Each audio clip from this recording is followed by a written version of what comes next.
انسان کو جو سب سے بڑی نعمت دی گئی ہے وہ میں پہلے بھی عرض کر چکا ہوں کہ وہ عقل ہے،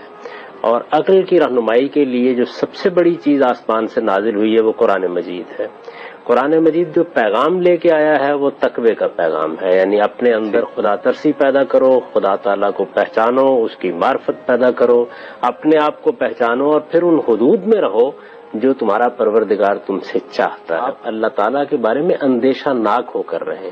آپ کے اندر یہ احساس رہے کہ آپ کو ایک دن اسے منہ دکھانا ہے، اس کے حضور میں پیش ہونا ہے، اور اس نے آپ کو یہاں کسی مقصد کے لیے بھیجا ہے۔ آپ یہاں کھیل تماشے کے لیے نہیں آئے، آپ یہاں مست خرامی کے لیے نہیں آئے، آپ یہاں ٹہل کر نہیں چلے جائیں گے،